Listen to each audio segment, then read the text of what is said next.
Hello folks, welcome back to ESC Adam, and what a very sad day this is for the Eurovision Song Contest. As I'm sure you may be aware, recently the EBU General Assembly has been held over in Switzerland, with many things on the agenda, but one centrally being whether Israel is going to compete in the 2026 edition of the ESC. And it's come to light that they will.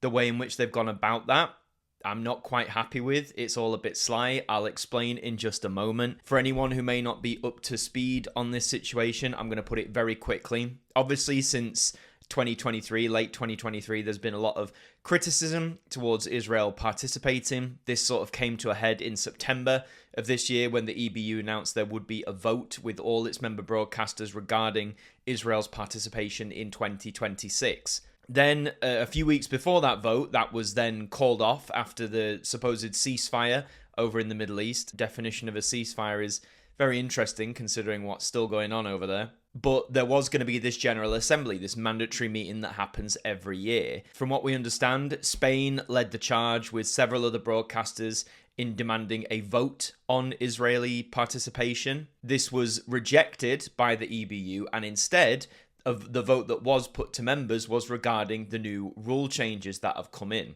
And I think it's fair to say most broadcasters and indeed most Eurofans were sort of receptive to the rule changes. Not perfect, still potentially flawed, but I guess a step in the right direction. But the way the vote was carried out was, you either said, yes, we agree to the rule changes, but that also meant if you agree, then you feel there's no need to vote on participation. Only if it was an overwhelming no to the rule changes would there be a vote on participation. Because most broadcasters were in favour of the rule changes, naturally most of them voted yes, which again, I think the fact the vote was put in this manner is a bit sly and disingenuous on the EBU, where the main issue a lot of broadcasters had raised, those who did speak out, wasn't to do with rule changes, it was more to do with participation. So the fact there wasn't two separate votes was very disappointing, and again, I think a bit disingenuous on the EBU's part. So it was confirmed that Israel would participate, and within the hour, broadcasters started to dip. It was the ones we all expected. Spain, the Netherlands, Ireland, and Slovenia, the four broadcasters who publicly came out and said we would leave, all stuck to their guns and have done. At the time I'm recording, we haven't had any other broadcasters follow suit. I think the two that are most likely to are Belgium and Iceland. They've probably been the most vocal. Iceland said they're deciding next Wednesday. I'm not quite sure why it's going to take a week to deliberate this, but hey-oh, there we are. There's other broadcasters as well that people have thrown up, but I will say just genuinely, before I get into my thoughts on what this means for the contest, there's a lot of misinformation out there. I implore you to try and find sources, especially on social media sites like X, formerly Twitter. There's so many people just throwing out random things. This broadcaster's dipping out. This broadcaster's staying in, and it's absolutely based on nothing. Try and stick to proper sources, reliable sources, statements from the broadcasters themselves. Just don't fall from the misinformation, because believe me, there's so much of it out there. The statement from the EBU themselves, again, feels very disingenuous to a lot of people who've read it. So it says, attendees representing EBU members were asked to vote in a secret ballot on whether they were sufficiently content with the new measures and safeguards announced last month, without having a vote on participation in next year's event. A large majority of members agreed there was no need for a further vote on participation, and that the Eurovision Song Contest should proceed as planned with the additional safeguards in place. Now, the way that this vote was structured when they conducted this ballot, I'm not trying to create conspiracy theories. The broadcasters will have known that the vote, it would have been made very clear, the vote is mainly on the rules with participation as the backup contender. I'm assuming, the ones who voted no would be the ones who've withdrawn, Spain, the Netherlands, Ireland, Slovenia.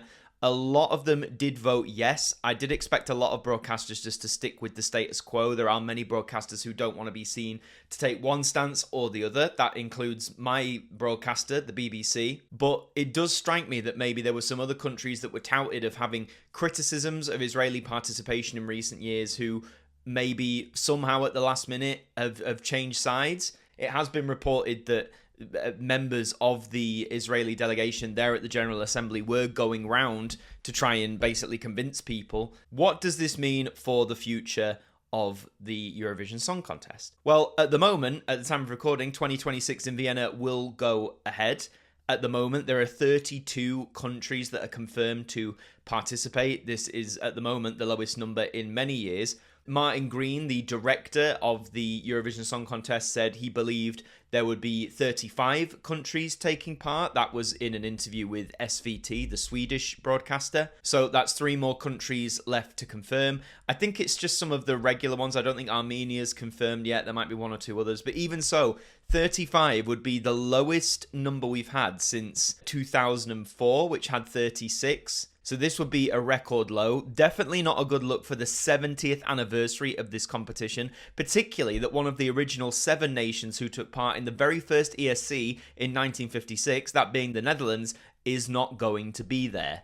That's not a good look at all. You have Ireland, who are joint the most successful nation at Eurovision, obviously tied with Sweden. They're not going to be there. Spain, one of the big 5 financial contributors, is not going to be there. So again, a massive dip in the input. Either the EBU is going to draw from some reserves, or they're going to ask other broadcasters to pick up the slack and foot the bill, which might potentially put other smaller broadcasters a lot more out of pocket, more than they already are. I do think the contest will go ahead. I think I've seen a lot of people say, well, it's going to get cancelled and all this. I really don't think that's going to happen. There would have to be something truly nuclear for that to happen, I think. I mean, with 35 countries, you can just about do 2 semi-finals. You take out the big 4, as it would be, and the host nation. That leaves you with 30 countries, 15 in each semi-final. That is about the limit I'd say you can get away with for doing 2, so they might just be about to do it. You obviously have the returns of Bulgaria, Moldova, and Romania, which has helped bolster those numbers a bit. Because imagine, without those 3, then you'd have 32, going off what Martin Green said. And let me tell you, with that many, you definitely wouldn't be having 2 semi-finals. You'd likely be having 1 very long semi-final, like back in the mid-2000s. In terms of what I thought about all this, sadly, it's an outcome that didn't surprise me. We've seen before that every effort has supposedly been made to make sure this vote on participation doesn't go ahead at every available opportunity. In my personal view, I don't think Israel should be competing in 2026. I think with what's going on and the extent of what's going on, not to mention the evidence to support, the government-funded advertising campaigns of the last 2 years, which I know the EBU has said, hey, we're going to strengthen this up. That's not going to happen next year. But again, there's no repercussions for those who kickstarted this in the first place. Several other factors as well. Again, the fact that in the Middle East, the situation is far from resolved, even if a ceasefire is in place. It's a very grim situation. And I think as the years have gone on, it's made a lot of Euro fans, particularly, for want of a better word, made them feel very uncomfortable. And I mean, from my personal standpoint, 2024 was the first year that I got to go to the Eurovision, which was held in Malmö. Now, for that year, I'll hold my hands up. I was very ignorant to the situation of what was going on in the Middle East at that time. I did know, obviously, that something was happening. It was in the news, but I was very blasé, or I didn't know the full context as to what was going on. And also, it was a gift from my partner, and it was a lifelong dream for both of us to go. And so we did, and we really enjoyed it. And it was there that we realized, the few minutes that Eden Golan was on for Israel, that this was a much bigger deal than I'll speak for myself. It was a much bigger deal than I thought it was. The protests that were there, a very uncomfortable situation. A totally valid one, I get that, but yeah, very uncomfortable. For next year in Basel, again, I'm being completely honest here, I thought after all the furore in 2024 that it was a dead cert that Israel weren't going to take part in 2025. After all this hoo-ha, it's a dead cert, particularly after what happened with Russia back in 2022. I thought this, temporary ban or suspension or whatever it was going to be was incoming. So much so that I booked the trip to Basel at the moment it was announced, like in August of 2024. I was so confident that it wasn't going to happen. But alas, it did. And the same thing, we had a really lovely trip, a great trip. I did a little vlog video on it. You can go and check that out if you want. But again, the 3 minutes that Israel were performing was even more uncomfortable. A lot stronger protests, a lot louder protests. Again, completely valid, but a very intense outcry that people were not happy about this situation. And so much so this year, me and Becca, my partner, we've talked long and hard about it in regards to Vienna.